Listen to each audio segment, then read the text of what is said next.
According to psychology, the most successful people in the world share a single, aggressive trait that most societies call a flaw. They are monumentally impatient. While the average person is taught that patience is a virtue, the highest achievers in history look at waiting as a slow death.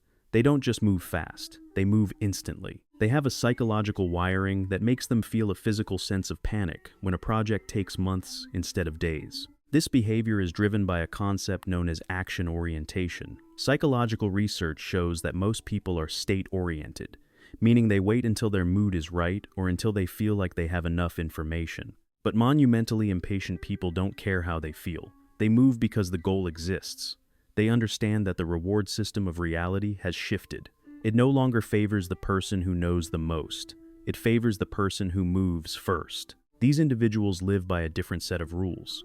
They believe that if they take an action they have never taken before, they will secure a life they have never lived before. They treat time like a vanishing resource. To them, a 6-month plan is an insult. They look at a 1-year goal and ask themselves why it cannot be finished by tomorrow morning. This isn't just a habit. It is a psychological necessity to stay ahead of a world that is getting more difficult every day. A key fact in psychology that explains this is the planning fallacy. Most people are naturally bad at guessing how long a task will take. They usually think they have more time than they actually do, which leads to slow movement and missed chances. Those who are monumentally impatient bypass this mistake by refusing to give themselves a long timeline. They demand instant results because they know that the longer a plan takes to start, the less likely it is to ever finish. They also master what is called the Zeigarnik effect.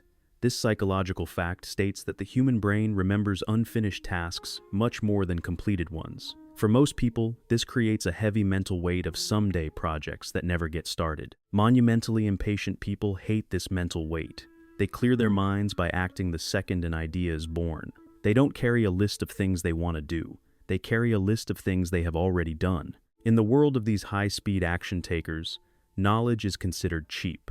They believe that being smart is only useful if it leads to an immediate move. They have replaced the desire to be ready with the desire to be done. They understand that things are likely to get much worse for the slow-moving person before they get any better. Because of this, they have abandoned any plans that were meant for next year. They have brought those plans into the present moment. They don't wait for permission. They don't wait for a sign from the universe. They believe they are the ones who create the sign. By demanding instant results, they trigger a constant loop of progress in their brains. Every small, fast win gives them the momentum to take the next big step. While others are still sitting in a room discussing what might happen, the monumentally impatient have already failed, learned the lesson, and succeeded 3 times over. They have realized that the middle of the pack is built on the psychology of waiting for the right time. But monumentally impatient people know that the right time is a myth. They believe that those who wait for the perfect moment will be crushed by the speed of those who just started moving. They are the ones who change the world because they are the only ones who refuse to wait for it to change on its own. They aim for instant action, they aim for instant results, and they leave the rest of the world behind.